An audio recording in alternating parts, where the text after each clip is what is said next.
Yo, good evening, world. What's happening? My name's Raheem Flowers, and I need to touch on a few subjects because I'm calling this video right now the richest men in Babylon. It's a metaphor for people who are outlets for dysfunction and they monetize off of it. You know, like the news, whether it's ABC or CNN or Fox News or Young Turks, any of these media forms. But I'm talking about people who are more sensationalized off of social media, such as, you know, DJ Vlad, DJ Academics, Q of World Star, even though I know he's dead now. In addition, we also have the man that I even did a one-on-one with, the man who is considered a coon of all coons.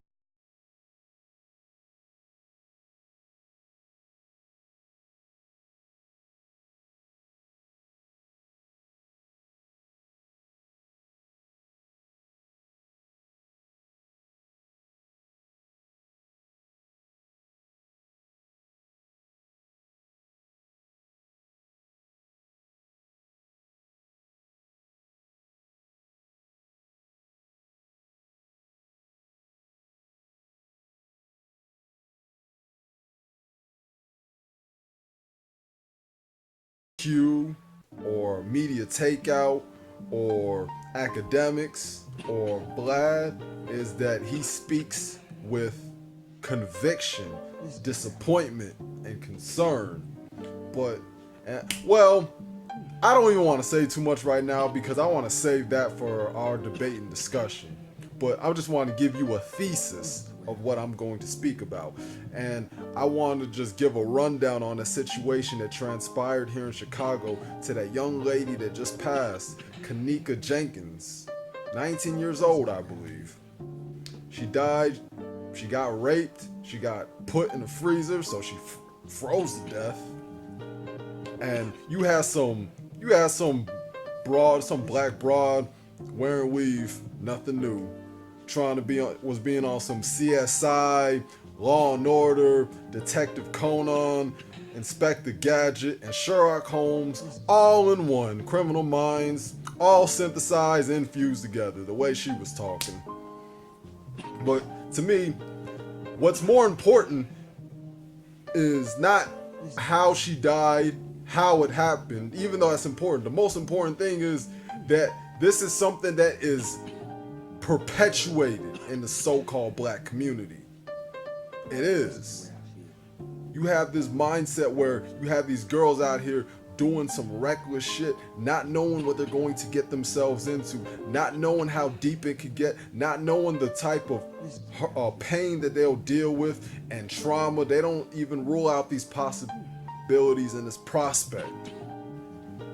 So then you have somebody like the young lady Kenneka who is a victim of that circumstance. And then you have somebody like Irene. I almost said Irene. It's kind of ironic because I'm Caribbean. But point is, some ugly broad Irene gremlin looking ass chick who chances are she was jealous because only a desperate simp ass nigga would go after a broad like that. But for what it was, Kenneka was much more attractive based on the pictures and the images that I've seen of her.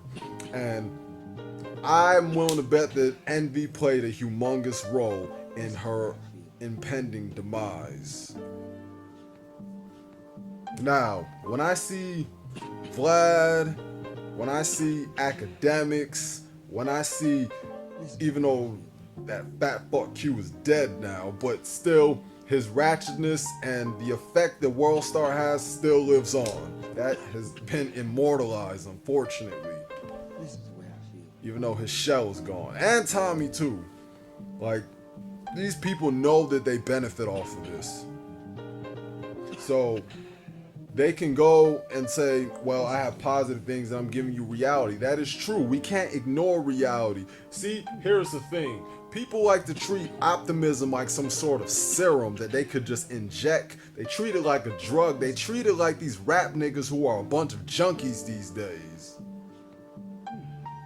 that dude from Everyday Struggle who was, I guess the parents was saying he on his Twitter. I think his name was like Russ. I can't remember his name right now. It's like a white dude or some mixed breed. Point is though, that's how a lot of these niggas want to act when it comes to happiness. I even remember hearing something on the Brilliant Idiots where there was a guy on there, he was promoting a book, and Schultz and Charlemagne were having a discussion about him, and it's like, it's funny how people try to just base their life on just obtaining this pursuit of happiness rather than just productivity, doing for yourself, doing for your kin, making the world move forward and innovate. And I'm just gonna tell you this right now. I plan on creating a website named Eyewitness. It's going to have citations and of articles, of events that went on, so that have additional context. And I also want to make it to where we get successful to the point where we can interview people who are leading the world, the leaders of the world, so to speak. People who are moving, pushing the envelope. Those are the people that I want. And I'm going to assemble certain individuals. I'm not going to say their name on air out of respect for them, but I just want to give you a little idea of what I plan to do. Because honestly, I want to become a media mogul myself. I want to be on some Genghis Khan shit, minus the fact that I'm not going to be all brutal and obscene like him.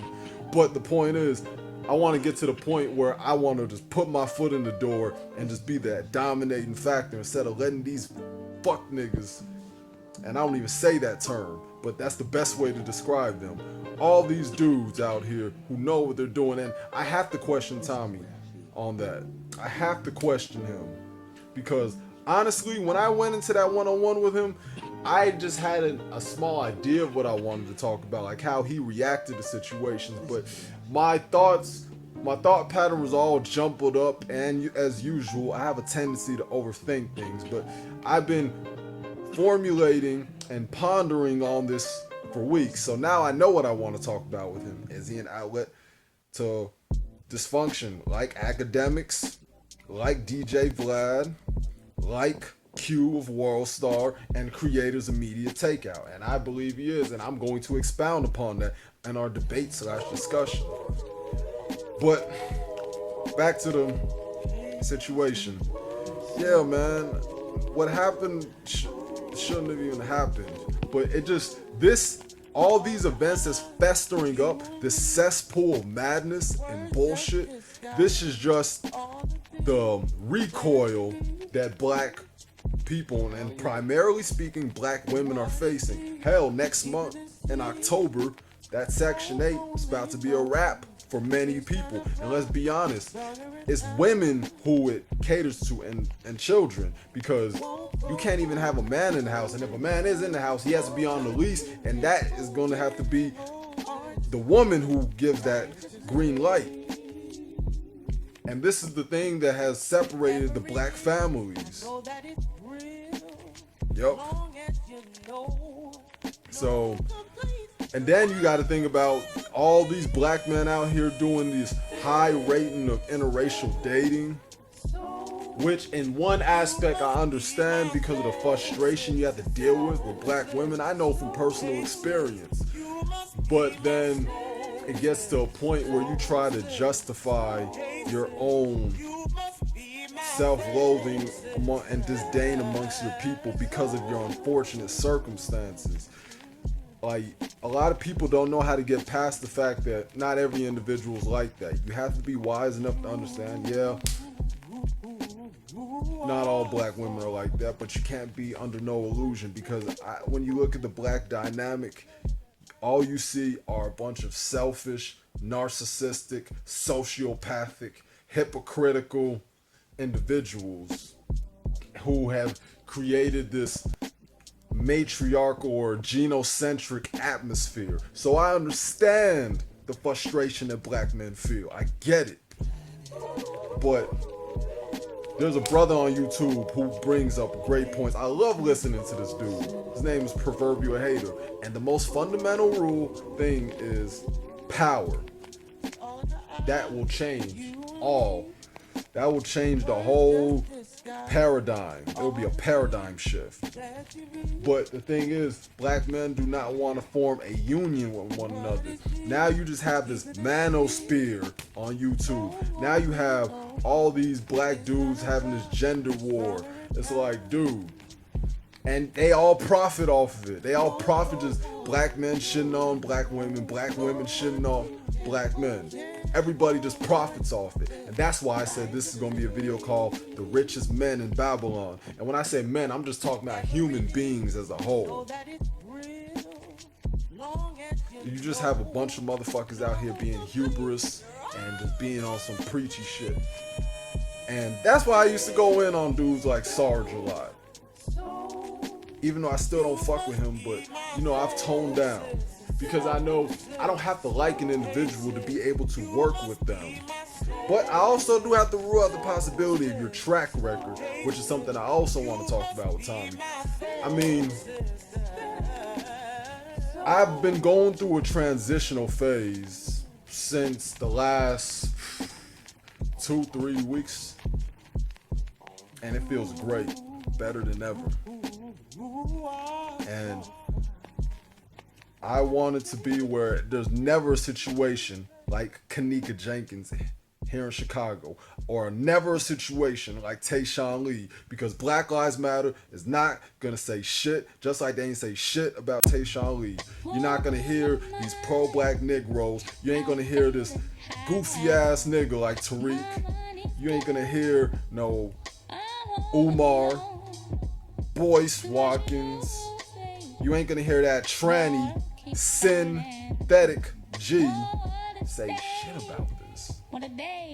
All that's gonna do is a stupid ass bickering on how black men ain't shit and how black men have fell victim to white supremacy, even though there's more proof and evidence that black women have as opposed to black men. But instead of all this just a pose, all it has to do to a point, fuck them with the majority of these black women. Black men just have to do them.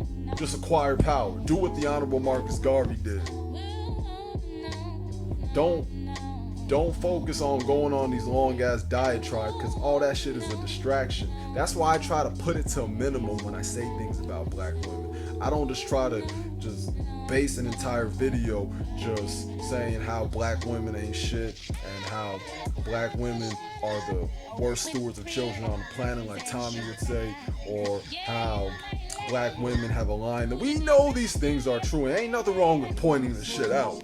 But it gets to a point where I'm not gonna sit here and make a whole chronicle, a whole damn anthology on how one gender ain't shit and the other gender is the shits.